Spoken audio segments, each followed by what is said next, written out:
السلام عليكم ورحمة الله. إن الحمد لله نحمده ونستعينه.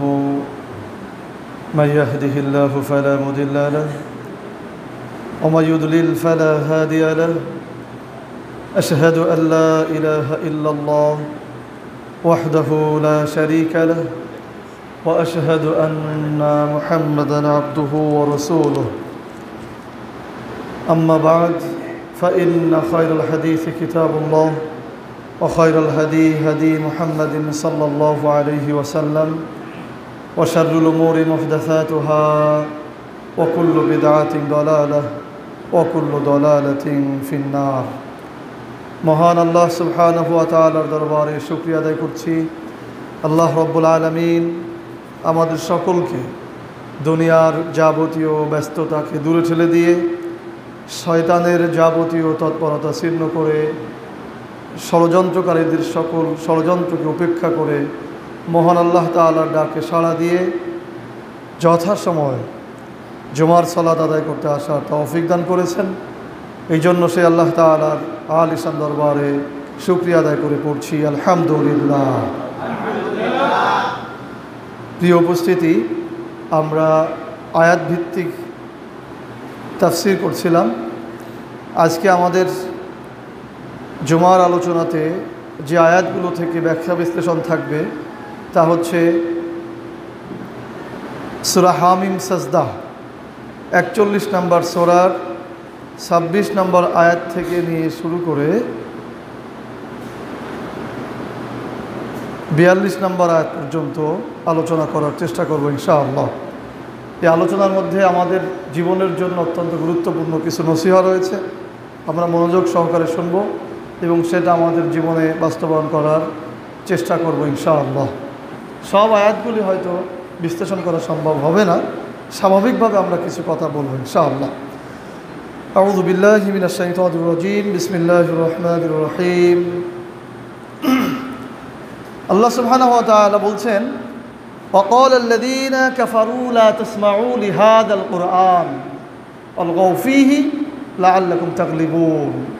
আল্লাহ বলছেন وقال الذين كفروا, আর যারা কাফের তারা বলে لا تسمعوا لهذا القرآن, এই কোরআনকে তোমরা শুনবে না, والغوا فيه لعلكم تغلبون, আর যখন কোরআন তেলাওয়াত হবে, কোরআনের পাঠ হবে, তখন তোমরা শোরগোল সৃষ্টি করবে, হট্টগোল করবে, ঝামেলার সৃষ্টি করবে। লাআল্লাকুম তাগলিবুন, তাহলে তোমরা বিজয়ী হতে পারবা। আল্লাহ তাআলা বলছেন কাফিররা বলে তোমরা কোরআন শুনবে না, লা তাসমাউ লিহাযাল কোরআন, তোমরা এই কোরআনকে শুনবে না, আর যখন কোরআন তেলাওয়াত হবে, পাঠ হবে, তখন তোমরা শোরগোল করবা, আলগাউ ফি, ঝামেলার সৃষ্টি করবা, যেন এটা তোমরাও শুনতে না পারো, অন্যরাও যেন শুনতে না পারে। লাআল্লাকুম তাগলিবুন, তাহলেই তোমরা বিজয়ী হবা। ইসলামকে যদি ঠেকাতে হয়, ইসলামের বিজয় যদি ঠেকাতে হয়, তৎকালীন সময়ে তারা যেটা বুঝেছিল, মানুষকে যদি ইসলাম থেকে দূরে সরাতে হয়, মুহাম্মদ থেকে দূরে সরাতে হয়, তাহলে একটাই পথ, কোরআন শোনা বন্ধ করে দাও। একটাই পথ, কোরআন শোনা, কোরআন পড়া, এটাকে বন্ধ করে দাও। যেহেতু পড়াটা বন্ধ করতে পারতেছে না, অন্তত পড়ার সময় শোরগোল সৃষ্টি করো, গ্যাঞ্জাম ফাসাদ করো, যেন মানুষের কানে এটা প্রবেশ না করে। এই জন্য তৎকালীন সময়ের যারা কাফির ছিল, তারা কোরআন তেলাওয়াতের সময় মুহাম্মদ সাল্লাল্লাহু আলাইহি ওয়াসাল্লাম যখন কোরআন তেলাওয়াত করতো, তখন হাতে তালি দিত, হাতে তালি দিত, শীষ বাজাতো, আরও চিৎকার চেঁচামেচি করতো, যেন মানুষ কোরআন শুনতে না পারে। সেই সময়ই এই আয়াত অবতীর্ণ হয়েছিল। এর বাস্তবতা এখনও আছে যে ইসলামকে ঠেকাতে হলে, ইসলামের দিকে মানুষ যে ক্রমান্বয়ে ঝোঁকে, এই ঝোঁকটা বন্ধ করতে হলে কোরআনকে দূরে সরাতে হবে। এই জন্য দেখবেন আমাদের দেশ বা ভারতবর্ষ সহ বিভিন্ন দেশে তরুণ প্রজন্ম যেন ইসলাম কেন্দ্রিক না হয়, এই জন্য বিশেষ করে শিক্ষা ব্যবস্থা থেকে সবসময় কোরআনকে দূরে রাখা হয়। আজ থেকে 50 বছর আগের শিক্ষা কারিকুলাম নিয়ে আসেন, 50 বছর আগে যারা লেখাপড়া করেছেন তাদের কারিকুলামেও দেখবেন যে কোরআন ছিল না। 50 বছর আগে যারা ছিল তারাও কোরআন পড়তে পারে না। কেন পারে না? এই সিদ্ধান্ত ছিল সেই সময়ের কাফিরদের, সেই সিদ্ধান্ত বংশ পরম্পরায় কাফির মুশরিক, ইয়াহুদি, খ্রিস্টান তারা এইভাবেই বাস্তবায়ন করে গেছে যে মুসলিমদের বিজয়কে যদি ঠেকাতে হয় কোরআন শোনা বন্ধ করতে হবে। আর সেই কোরআন শোনার, কোরআন পড়া বোঝার বন্ধ করার অন্যতম পদ্ধতি হচ্ছে শিক্ষা ব্যবস্থা থেকে কোরআনকে দূরে সরাতে দেওয়া। কথা কি যৌক্তিক মনে হয় না অযৌক্তিক মনে হয়? আজকে আমাদের বাংলাদেশে যে লক্ষ লক্ষ তরুণ তারা যে অনইসলামিক পথে চলে, নামাজ পড়ে না, ইসলামের পথে আসে না, দিন বিজয়ের চেষ্টা করে না, কেন? ওই যে কোরআন তাদেরকে শোনানো হয়নি, কোরআন তারা পড়েও না, বোঝেও না, শোনেও না, এর ধারে কাছেও আসতে চায় না। কারণ 30 বছর ধরে লেখাপড়া করেছে, কোরআন কোনোদিন শোনেনি, বোঝেনি, বোঝার চেষ্টাও করেনি, এই জন্য তারা এই পথে আসে না। আর এটাতে সফল হয়েছে ইয়াহুদি খ্রিস্টানরা, আর এজন্যই ইসলামের পরাজিত অবস্থা। বুঝতে পেরেছেন? তো আমাদের যেহেতু আজকের এই সময়ের আলোচনাগুলো ভিন্ন, তাই আমরা ওইভাবে যাব না। তাহলে মূলত ইসলামের বিজয় ঠেকাতে হলে, মুহাম্মদ সাল্লাল্লাহু আলাইহি সাল্লামের অনুসারী কমাতে হলে মূল কাজটি ছিল সেই সময়ে কোরআন পড়া বন্ধ করে দেওয়া, কোরআন শোনা বন্ধ করে দেওয়া। ঠিক সেই একই কাজগুলো এখনও করে যাচ্ছে তাদের উত্তরসূরিরা, ইহুদি, খ্রিস্টান, মুশরিক, কাফির যারা আছে তারা এখনও চেষ্টা করে যাচ্ছে যে মুসলিম তরুণরা, মুসলিমরা যেন কোরআন না শোনে, কোরআন না বোঝে, কোরআনের পথে যেন না আসে। আর তার অন্যতম মাধ্যম হচ্ছে এই শিক্ষা ব্যবস্থায় কোরআন না থাকা। ওয়াজ নসিহত এগুলোতে আর কতটুকু কোরআন বোঝা যায়? বুঝতে হলে তো একাডেমিকভাবে, ব্যুৎপত্তিগতভাবে একেবারে ক্লাস 1 থেকে নিয়ে এমএ পর্যন্ত কোরআন পড়তে হবে, তাহলে তারা বুঝতে পারবে যে আসলে কোরআন কী চায়, কী জন্য কোরআন আসলো, কেন কোরআন আসলো। এটা ওই মাহফিলে 2-5 মিনিট শুনে এইরকম শিক্ষা অর্জন করা যাবে না। প্রিয় উপস্থিতি, তো এই যে কোরআন পড়ার সময় রাসূল সাল্লাল্লাহু আলাইহি ওয়াসাল্লাম যখন কোরআন পড়তেন তখন কাফিররা শোরগোল সৃষ্টি করত যেন কোরআন না শুনতে পারে। তো এই কোরআনের বাধা সৃষ্টি করা, কোরআন প্রচারে বাধা সৃষ্টি করা, বা কোরআন যেন মানুষ শুনতে না পারে, এর জন্য বাধা সৃষ্টি করা এটা কাফিরদের একটা কাজ। কাদের কাজ? কাদের কাজ? কাফিররা যে কাজটা করতো সেই কাজ হচ্ছে কোরআনের আলোচনা বন্ধ করে দেওয়া, কোরআনের পড়াশোনা বন্ধ করে দেওয়া। এই কাজটি কাফিরদের কাজ। আল্লাহ সুবহানাহু ওয়া তাআলা বলেছেন অন্য আয়াতে, ওয়াইদা কুরিয়াল কুরআন ফাসতামিউ লাহু ওয়া আনসিতু লাআল্লাকুম তুরহামুন। ওয়াইদা কুরিয়াল কুরআন, আর যখন তোমাদের সামনে কোরআন তেলাওয়াত করা হয়, আর যখন তোমাদের সামনে কোরআন তেলাওয়াত করা হয় তোমরা মনোযোগ সহকারে শুনবা। ফাসতামিউ লাহু, চুপ করে থাকবা। যেহেতু আল্লাহ বলেছেন ওয়াইদা কুরিয়াল কুরআন ফাসতামিউ লাহু, যখন তোমাদের সামনে কোরআন তেলাওয়াত করা হয় তখন তোমরা চুপ থাকবা। ফাসতামিউ লাহু ওয়া আনসিতু, তোমরা চুপ থাকবা। ফাসতামিউ লাহু, এবং খুব মনোযোগ সহকারে শুনবা। লাআল্লাকুম তুরহামুন, তাহলে তোমাদের উপরে রহমত বর্ষিত হবে, তোমাদের উপরে দয়া বর্ষিত হবে। তাহলে উল্টাটা কি? কোরআন তেলাওয়াতের সময় যদি মনোযোগ সহকারে না শোনো, কথাবার্তা বলো, মনোযোগ না দাও, তাহলে তোমার উপরে কী হবে? লানত বর্ষিত হবে, অভিশাপ বর্ষিত হবে। তাহলে কি, যদি কোথাও দেখেন যে কোরআন তেলাওয়াত হচ্ছে, সাথে সাথে কি করবেন? মনোযোগ সহকারে কোরআন তেলাওয়াত শুনবেন, কোনো কথা বলবেন না। কার কথা হচ্ছে? আল্লাহর কথা হচ্ছে। কার কথা হচ্ছে? সবাই বলেন, কার কথা? আল্লাহর কথা হচ্ছে। ফালানুযিকান্নাল্লাযীনা কাফারু আযাবান শাদীদা ওয়া লানাজজিয়ান্নাহুম আসওয়াল্লাযী কানু ইয়ামালুন। আল্লাহ বলছেন, আমি অবশ্যই কাফিরদেরকে কঠিন শাস্তির স্বাদ ভক্ষণ করাবো, এবং নিশ্চয়ই আমি ওদের নিকৃষ্ট কার্যকলাপের প্রতিফল দেব। কাদেরকে? যারা কোরআনে বাধা দেয়, কোরআন শোনাতে বাধা দেয়, কোরআন প্রচারে বাধা দেয়, তাদের ব্যাপারে আল্লাহ বলছেন এরা হচ্ছে কাফের, আর এই কাজের কারণে আমি তাদেরকে অবশ্যই শাস্তি দেবো। ফালানুযিকান্নাল্লাযীনা কাফারু আযাবান শাদীদা ওয়া লানাজজিয়ান্নাহুম আসওয়াল্লাযী কানু ইয়ামালুন। আমি অবশ্যই তাদেরকে এই কাজের প্রতিদান দেবো। কোন কাজের?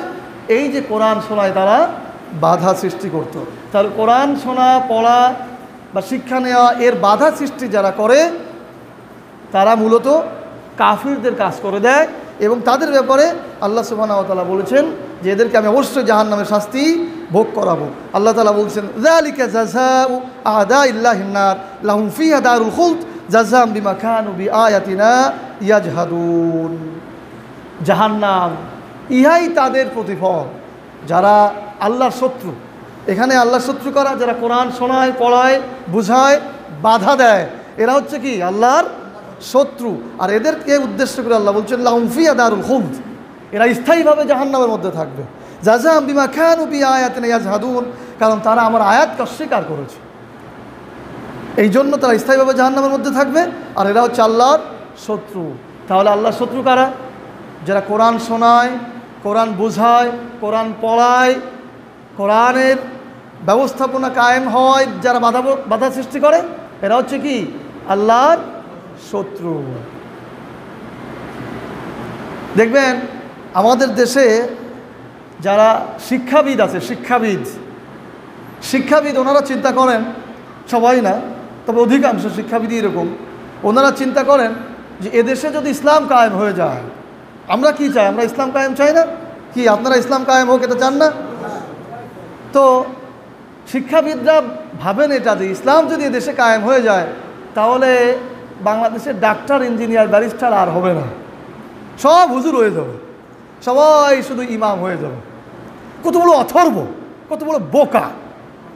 তাদের চিন্তাটা এরকম যে যদি ইসলাম কায়েম হয়ে যায় তাহলে সব ভার্সিটি, বিশ্ববিদ্যালয়, স্কুল, কলেজ সবগুলো মাদ্রাসা হয়ে যাবে, আর শুধু হুজুর হবে, ইমাম হবে, আর কিচ্ছু হবে না।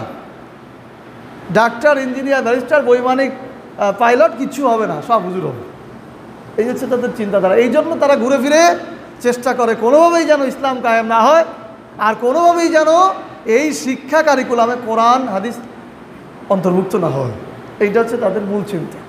কিন্তু আসলে কথাটা মোটেও সঠিক নয়। ইসলাম কায়েম হলে ডাক্তার, ইঞ্জিনিয়ার, ব্যারিস্টার, বৈমানিক যা কিছু প্রয়োজন সমস্ত কিছুই যেমন আছে তেমন থাকবে, বরং আরও বেশি ভালো হবে, দায়িত্বশীল হবে, নৈতিকতাপূর্ণ হবে। এটাই হচ্ছে ইসলামের কারিকুলাম, যার বাস্তব উদাহরণ আফগানিস্তানে এখন দেশ চালায় কারা? মোল্লারা। দেশ চালায় কারা? মোল্লারা। আমাদের দেশের মোল্লার কোনো দাম আছে? আপনার মেয়ে বিয়ে করতে যদি কোনো মোল্লা আসে দেবেন না? এটা আমরা বাস্তব জানি। যতই ঠিক বেঠিক বলেন না কেন দেবেন না। আমাদের অনেক ছোটো ভাইয়ের অভিযোগ আছে, অনেকে অনেক ইসলামিক সংগঠন করে, তারা আমাদের কাছে অভিযোগ দেয় যে আচ্ছা আমি যেই সংগঠন করি মেয়ের বাপ সেই সংগঠন করে, কিন্তু আমার সাথে মেয়ে বিয়ে দিতে চায় না কেন? বুঝতে পেরেছেন? তো আমাদের দেশে মোল্লাদের কোনো দাম আছে? মনে হয়তো না। কিন্তু ও দেশে দেশ চালায় কারা? মোল্লারা। সব কিছু বন্ধ হয়ে গেছে না?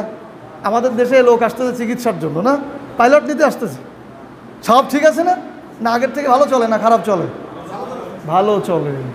সুতরাং এইগুলো ভাবতে হবে যে মোল্লারা ক্ষমতায় আসলেই সব বন্ধ হয়ে যাবে, সব হুজুর হয়ে যাবে, তাহলে আর কিছুই চলবে না। এটা সম্পূর্ণ একটা বোকামি, একটা শয়তানি চিন্তা ছাড়া আর কিছুই নয়। বরং আরও বেশি দায়িত্বশীল হবে, নৈতিকতাপূর্ণ হবে। আপনি যে কোনো জায়গা যাবেন সেবা নিতে, দেখবেন বিড়ম্বনার শেষ নেই। রাষ্ট্রীয় যে কোনো প্রতিষ্ঠানে আপনি যে কোনো সেবা নিতে যাবেন, বিড়ম্বনার শেষ নেই। একবার গেলে আপনি কান ধরবেন যে আর যাব না। বিষয়টা এরকম না অনেক ক্ষেত্রে? কিন্তু ইসলামিক শাসন যদি প্রতিষ্ঠিত হয় তাহলে মোটেও তা হবে না। কারণ ওই জায়গাগুলোতে যারা বসবেন তারা কোরআন বুঝে, হাদিস বুঝে বসবেন, তাদের নির্দেশনা অনুযায়ী সব কিছু চলবে। এবং উদাহরণ সৃষ্টি হয়ে গেছে এখন। আমরা না হয় আগে ওই 1400 বছর আগের উদাহরণ দিতাম যা আমাদের আধুনিক বুদ্ধিজীবীরা মানতে চাইতেন না, আধুনিক রাজনীতিবিদরা মানতে চাইতেন না, আধুনিক অনেক হুজুরও আছে তারা মানতে চায় না। যে এখন কি এগুলো পারবা নাকি? কিন্তু এখন তো মাত্র 2 বছর আগের উদাহরণ দেওয়া হচ্ছে নাকি? তালেবানরা ক্ষমতা আসছে কত সালে? হ্যাঁ, 2022 সালের 21শে আগস্ট বোধ হয়, তাই না? তাহলে মাত্র কয়েকদিন আগে ক্ষমতায় আসছে। তাহলে এদের উদাহরণ তো দেওয়া হচ্ছে। এই 2 বছরেই তারা ঘুরে দাঁড়াইছে, বিশ্বের কাছে তারা এখন একটা মডেল হয়ে গেছে।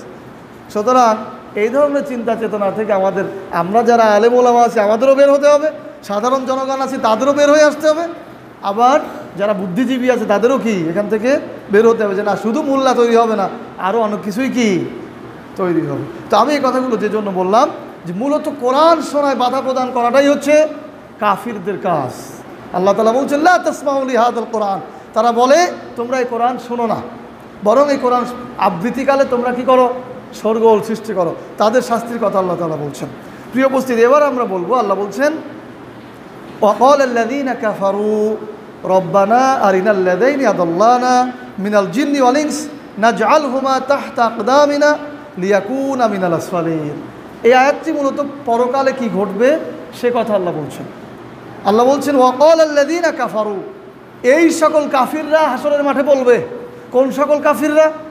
যারা কোরআন শোনায়, বোঝায়, পড়ায়, প্রতিষ্ঠায় বাধা সৃষ্টি করে, এই সকল কাফিররা বলবে রব্বানা, হে আমাদের প্রতিপালক, আরিনাল্লাযাইনি আদাল্লানা মিনাল জিন্নি ওয়াল ইনস, আমাদেরকে সেই সকল মানুষদেরকে দেখায় দেন এবং সেই সকল জিনদেরকে দেখায় দেন, আমাদেরকে সেই সকল মানুষদেরকে দেখান, সেই সকল জিনদেরকে দেখান যারা আমাদেরকে পথভ্রষ্ট করেছিল, যারা আমাদেরকে ভুল পথে পরিচালিত করেছিল, যারা আমাদের সঠিক পথের কথা বলে নাই, সঠিক পথে আসতে দেয় নাই, তাদেরকে আমাদেরকে দেখায় দেন।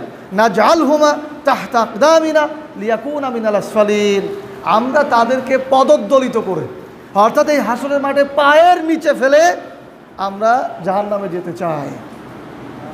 কথা কি বুঝে আসলো কিছু? সেই সকল জিন এবং মানুষদেরকে দেখান, শুধু জিন না, আমরা তো শুধু শয়তানের দোষ দিই, তাই না? শয়তান কি? জিন। সবাই বলেন ইবলিস কি? জিন। মানুষের মধ্যেও কিছু শয়তান আছে। মিনাল জিন্নাতি ওয়ান নাস, ওই যে পড়েছেন না সূরা নাসের মধ্যে, হ্যাঁ, জিনের থেকেও বাঁচান, মানুষ শয়তান থেকেও বাঁচান। মানুষের মধ্যে কিছু শয়তান আছে না? আছে। তো এই কথা বলা হচ্ছে যে সেদিন তারা বলবে, হাসরের মাঠে বলবে কাফিররা। কারা? এই আয়াতে শুরু হচ্ছে যারা কোরআন শোনায়, বোঝায়, প্রতিষ্ঠায় বাধা সৃষ্টি করে, এই সকল কাফিরদের অনুসারী হয়ে যারা এই কাজগুলো করেছে, তারা বলবে আমাদেরকে সেই সকল মানুষ দেখান আর সেই সকল জিনদেরকে দেখান যারা আমাদেরকে ভুল পথে পাঠাইছে, তাদেরকে আমরা পদদলিত করব আর পদদলিত করে আমরা জাহান্নামে যাব। তাহলে আজকে আমরা যারা দায়িত্বশীল আছি, যে যে পর্যায়ে দায়িত্বশীলই হই না কেন, বিশেষ করে আমার বক্তব্য হচ্ছে যারা রাজনীতিবিদ, বাংলাদেশে যারা রাজনীতিবিদ রয়েছেন, যারা ইসলামকে বাদ দিয়ে অন্যভাবে মানুষকে টেনে নিয়ে যাচ্ছেন, আমাদের রাজনীতিবিদরাই মূল দায়ী এক্ষেত্রে। আমাদের তরুণ প্রজন্মকে তারা যে পথে চালাচ্ছে সেই পথটা ইসলামের পথ নয়, ইসলামের আইনের পথ, কোরআনের পথ নয়। তারা ভুল পথে নিয়ে যাচ্ছে মানুষকে, তারা ইসলাম থেকে দূরে সরায় নিয়ে যাচ্ছে।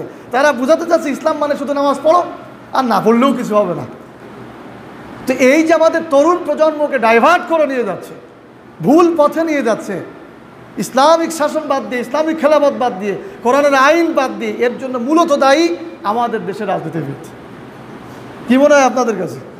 আর আমাদের দেশের শিক্ষাবিদ যারা শিক্ষা কারিকুলামে বসে আছে, তারাও আমাদেরকে ভুল পথে নিয়ে যাচ্ছে। সুতরাং আল্লাহ না করুন, আমরাও তাদের জন্য দোয়া করি যে এই যে ভুল পথে পরিচালিত হচ্ছে পুরো জাতি, এরাই কিন্তু এ কথা বলতে পারে রব্বানা আরিনাল্লাযাইনি আদাল্লানা মিনাল জিন্নি ওয়াল ইনস নাজআলহুমা তাহতা আকদামিনা লিয়াকুনা মিনাল আসফালিন। হে আমাদের প্রতিপালক, আমাদেরকে সেই সকল লোকদেরকে দেখান যারা আমাদেরকে ভুল পথে নিয়ে গেছে, আর সেই সকল জিনদেরকে দেখান যারা আমাদেরকে ভুল পথে পরিচালিত করেছে। আমরা তাদেরকে পদদলিত করব, অপমানিত করব, তারপর জাহান্নামে যাব। কথা বুঝে আসে আপনাদের?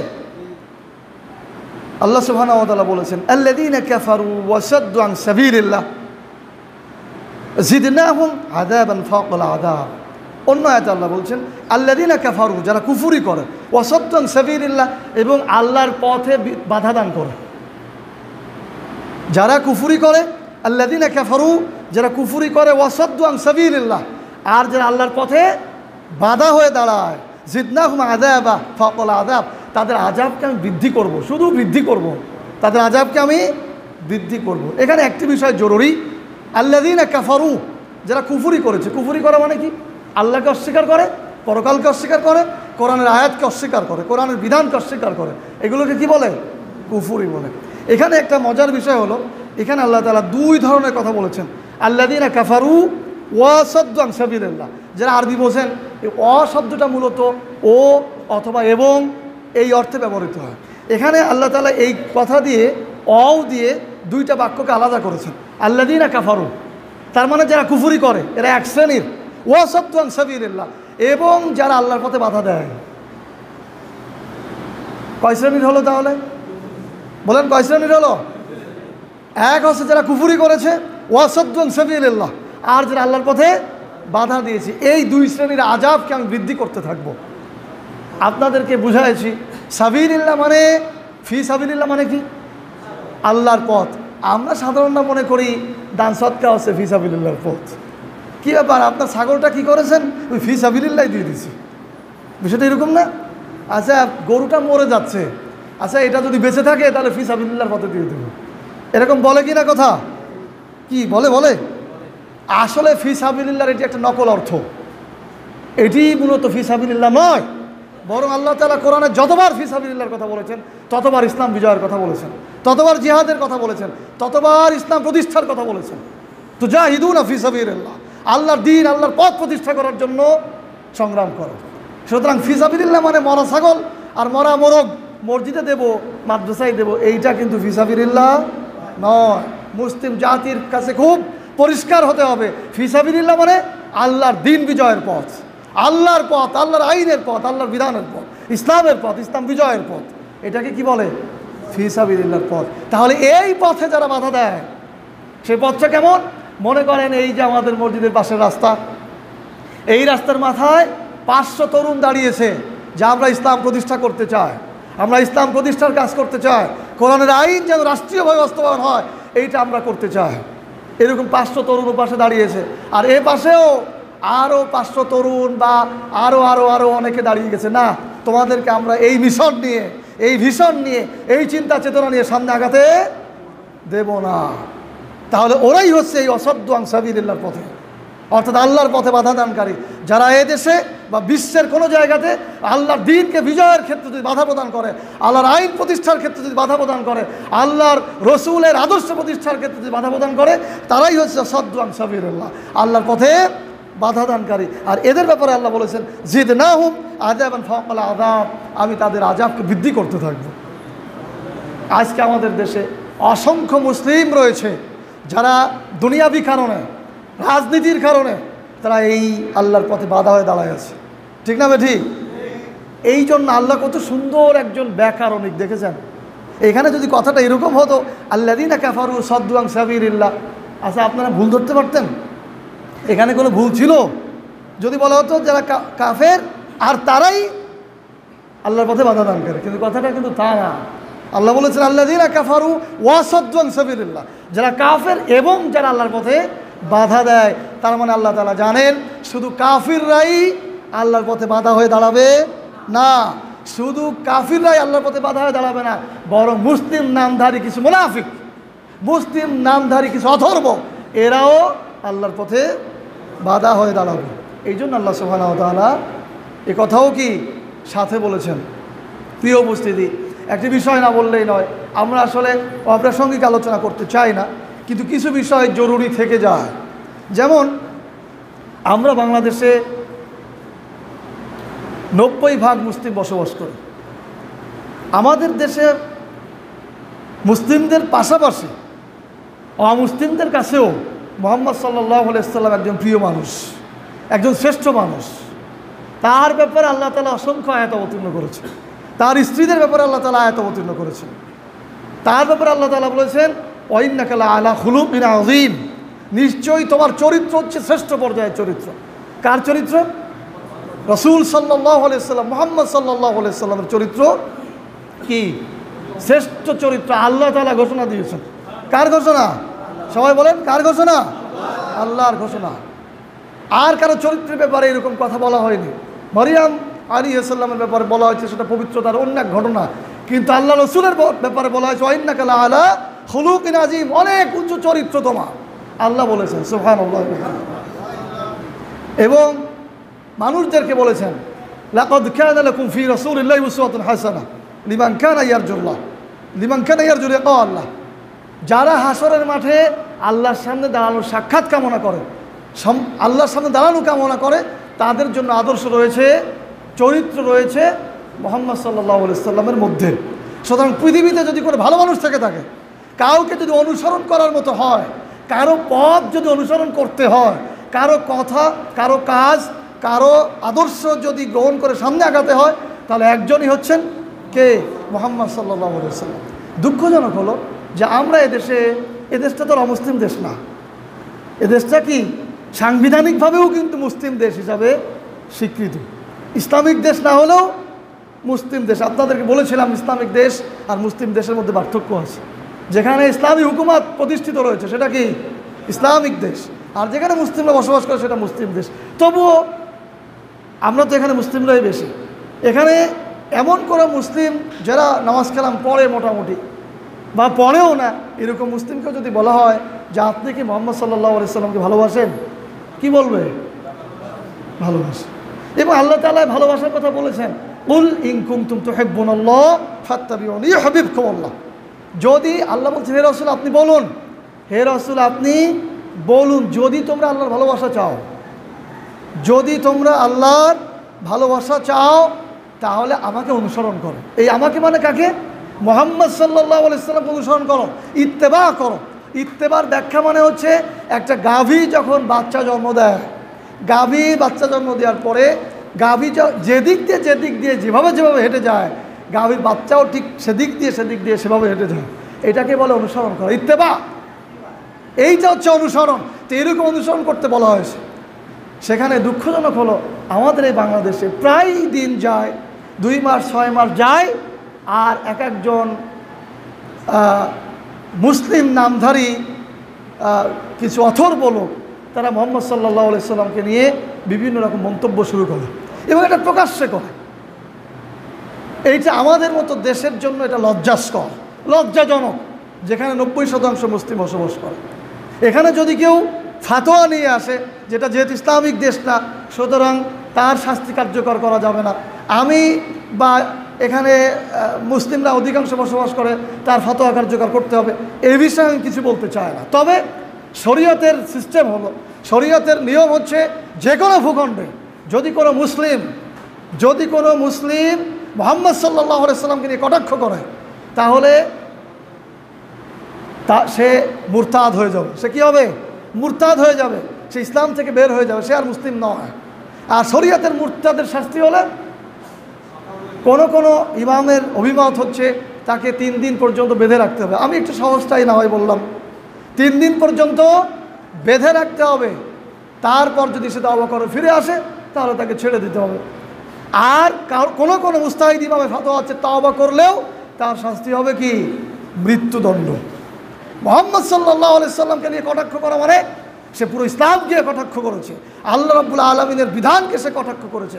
আল্লাহ যার চরিত্র নিয়ে প্রশংসা করেছেন, চরিত্রের সার্টিফিকেট দিয়েছেন, তার সেই সার্টিফিকেটকে সে কলঙ্কিত করেছে।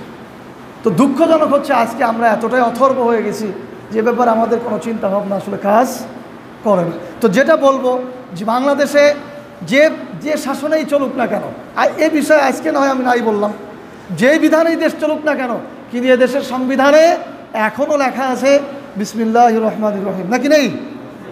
হ্যাঁ, আছে কি নেই? এখনও লেখা আছে। এখনও বাংলাদেশ মুসলিম দেশ হিসেবে পরিচিত আছে, না নেই? ওআইসির সদস্য পদে এখনও বাংলাদেশ আছে না নেই? তার মানে এখনও মুসলিম দেশ হিসেবে পরিচিত হয়েছে, এখনও আমরা ভারতের অঙ্গরাজ্য হয়ে যায়নি। কাজেই এখনও পার্লামেন্টে অধিকাংশ সদস্যই কি মুসলিম। বলতে পারেন না আপনারা? কথা বলতে পারেন না? আরে মুহাম্মদ সাল্লাল্লাহু আলাইহি সাল্লাম গালি দেয়, একটু কথা বলতে পারবেন না? মুহাম্মদ সাল্লাল্লাহু আলাইহি সাল্লাম গালি দেওয়ার কারণে আরবের সাহাবীরা কি করেছেন তা কি বলেছেন কখনো? আমরা এর আগেও শোনাইছি। আব্দুল্লাহ বিন আতিক, মুহাম্মদ বিন আসলামা, তারা শুনেই চলে গিয়েছে। রসুলকে বলেছেন শুধু অনুমতি দেন, আমাদের সন্তানের মায়া নেই, আমাদের স্ত্রীদের মায়া নেই, কোনো কিছুর পরোয়া করবো না, আপনাকে যারা গালি দেয় তার জন্য তার পৃথিবীতে থাকার কোনো অধিকার নেই। আজকে আমরা শুধু এই বক্তব্য দিয়েই ক্ষান্ত, আমরা শুধু মিছিল মিটিং করেই ক্ষান্ত, কিন্তু বাংলাদেশে পুনরায় যাতে এরকম কোনো গালিবাজের জন্ম না হয় এমন কোনো ব্যবস্থা নেওয়া হয় না। এজন্য আমাদের দাবি তোলা উচিত যে আইনেই আপনারা চলেন না কেন, যেভাবেই চালান না কেন, অন্তত এই আইন করা উচিত। আজকে আমাদের দেশে যারা জাতীয় নেতা আছে তাদের ব্যাপারে আপনি কটাক্ষ করতে পারবেন? বলেন, কথা বলেন। আজকে আমাদের দেশের যারা জাতীয় নেতা আছে তাদের ব্যাপারে আপনি কটাক্ষ করতে পারবেন? তাদের ছবিকে আপনি কলঙ্কিত করতে পারবেন? তাদের ব্যঙ্গাত্মকপূর্ণ কোনো ছবি করতে পারবেন? কেন পারবেন না? বলেন, কেন পারবেন না? আইন আছে, আপনি যদি এটা করেন তাহলে আপনার জন্য শাস্তি আছে। একজন জাতীয় নেতা যিনি দেশের জন্য করেছেন, আর যে মুহাম্মদ সাল্লাল্লাহু আলাইহি সাল্লাম যিনি সারা পৃথিবীর মানুষের জন্য করেছেন, মানবতার জন্য করেছেন, তাকে নিয়ে গালি দেওয়া হবে আর আমরা কথা বলতে পারবো না, এমন দেশে বসবাস করার কোনো প্রয়োজন আমাদের নেই। ঠিক না ভাই? ঠিক বলেন। সুতরাং মুসলিমদেরকে সচেতন হতে হবে, আপনার গর্জে উঠতে হবে। এদেশে অনেক কিছু সম্ভব যদি আন্দোলন সেইভাবে করা হয়। এই যে কোটার আন্দোলন চলছে দেখেননি? কোটা নিয়ে আন্দোলন হচ্ছে দেখেছেন? এই 2-3 দিন শুরু হয়েছে। কিন্তু আসলে আমরা তো সেই জায়গায় নেই। অথচ হাদিস পড়েন, রসুল সাল্লাল্লাহু আলাইহি ওয়াসাল্লাম বলেছিলেন, আমি যদি ঘটনা এরকম, ওমর রাদিয়াল্লাহু তাআলা এসে বলেছিলেন যে আল্লাহ রসুল আমি আপনাকে বেশি ভালোবাসি। রসুল বলেছেন যে না, ভালোবাসুনি। এরপর আল্লাহ এবং ওমর রাদিয়াল্লাহু তাআলা বলেছেন, আল্লাহ রসুল আমি আপনাকে আমার জীবনের থেকে, আমার স্ত্রী সন্তান থেকেও বেশি ভালোবাসে। তখন রসুল সাল্লাল্লাহু আলাইহি ওয়াসাল্লাম বলেছে, হ্যাঁ এবার তোমার ভালোবাসা ঠিক আছে। তার মানে হচ্ছে রসুলকে শুধু মুখে ভালোবাসে এই দাবি করলে হবে না। রসুলকে ভালোবাসতে হলে নিজের জীবনের থেকে, নিজের স্ত্রীর থেকে, নিজের সন্তানের থেকে, সম্পদের থেকেও বেশি ভালোবাসতে হবে। এই কথা দিয়ে বোঝাতে চেয়েছিলেন আমার সামনে বা কোনো মুসলিমের সামনে যদি মুহাম্মদ সাল্লাল্লাহু আলাইহি ওয়াসাল্লামের আদর্শকে কটাক্ষ করা হয়, মুহাম্মদ সাল্লাল্লাহু আলাইহি ওয়াসাল্লামকে যদি অপমান করা হয়, মুহাম্মদ সাল্লাল্লাহু আলাইহি ওয়াসাল্লামের স্ত্রীদের সম্পর্কে যদি কোনো মন্তব্য করা হয়, তাহলে নিজের জীবনকে দূরে ঠেলে দিয়ে নিজের স্ত্রী সন্তানের সমস্ত ভবিষ্যতের কথা বাদ দিয়ে তাকে শায়েস্তা করতে হবে। এই জন্যই রাসূল সাল্লাল্লাহু আলাইহি ওয়াসাল্লাম এটা বলেছিলেন। কিন্তু কই আজকে যে আমাদের কাছে সন্তানের মায়া বেশি, স্ত্রীর মায়া বেশি, সম্পদের মায়া বেশি, তার মানে আপনি রসুলকে ভালোবাসতে পারেননি। সুতরাং এ ব্যাপারে আপনাদের সতর্ক হতে হবে। তা নাহলে এটি সুদূর প্রসারী ষড়যন্ত্র। এটি মাঝে মাঝেই যে একজন জেগে ওঠে, এর পেছনে অনেক ব্যাপার স্যাপার রয়েছে। মুসলিমদেরকে ব্যাপারে সতর্ক হতে হবে। তো আমরা চাই যে আইনেই আপনারা দেশ চালান না কেন, এই আইন হওয়া উচিত। এদেশে যেমন জাতীয় নেতাদের বিরুদ্ধে কিছু বলা যায় না, ঠিক একইভাবে মুসলিমদের নেতা, সারা পৃথিবীর মানুষের নেতা যিনি, তার সম্পর্কে যদি কোনো কটাক্ষমূলক কোনো মন্তব্য করা হয়, তাহলে তার শাস্তি মৃত্যুদণ্ড করা হবে, মৃত্যুদণ্ড দেওয়া হবে তাকে। এরকম আইন পাস করা উচিত এবং প্রত্যেক মুসলিমের এই দাবি জানানো উচিত। যদিও আমাদের দেশে বিভিন্ন ফাতোয়া রয়েছে যে যেহেতু ইসলামিক দেশ না, দেশে হত্যা বা এগুলো কার্যকর করা যাবে না, ঠিক আছে আমি মেনেই নিলাম, কিন্তু রাষ্ট্রীয়ভাবে এই আইন তো করা যায়। গণতন্ত্রের কথাই তো এটা, সব মানুষ যেটা চাবে তাই হবে। তো বাংলাদেশে কারা বেশি? তা মুসলিমরা যদি দাবি তোলে তো গণতন্ত্র অনুযায়ী তো এটা হওয়ার কথা। কাজেই এ ব্যাপারে যদি আপনাদেরকে কখনো কোথাও কেউ ডাক দেয়, আপনার প্রতিবাদ জানাতে যাবেন এবং শুধু প্রতিবাদ না, দাবি তুলবেন যে আমরা আইন চাই। কি চাই বলেন? আমরা কি চাই? আপনাদের এই কথাগুলো যাবে, আমরা কি চাই? যারা মুরতাদ, যারা মুহাম্মদ সাল্লাল্লাহু আলাইহি ওয়াসাল্লামকে কটাক্ষ করবে, যারা অপমান করবে, এদেশে অস্থিতিশীল পরিবেশের সৃষ্টি করবে, কেন করবে? আজকে এমন অনেক মুজাহিদ রয়েছে, এমন অনেক তরুণ যুবক রয়েছে যারা এই সমস্ত লোককে যদি সামনে পায় আজ তো ফিরে যেতে দেবে না। এরকম অসংখ্য তরুণ রয়েছে। আর তখনই অস্থিতিশীল পরিবেশ তৈরি হবে। আমরা এই দিকে যেতে চাই না।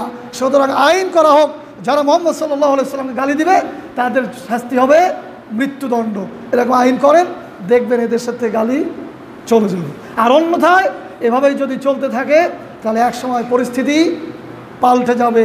তরুণরা এরকম শুধু ওই নমনীয় কথায় বসে থাকবে না। আল্লাহ তাআলা আমাদেরকে তৌফিক দান করুন, আমিন। প্রিয় উপস্থিতি, প্রসঙ্গ ছাড়াই কিছু কথা বললাম, আজকে আর সময় নেই, আগামী দিন বাকিটা শোনাবো। আল্লাহ সুবহানাহু ওয়া তাআলা আমাদের সকলকে মুহাম্মদ সাল্লাল্লাহু আলাইহি ওয়াসাল্লামের ভালোবাসায় উজ্জীবিত হওয়ার তৌফিক দান করুন, আমিন। সুবহানাকাল্লাহুম্মা বিহামদিক, আশহাদু আল্লা ইলাহা ইল্লা আনতা আস্তাগফিরুকা ওয়া আতুবু ইলাইক।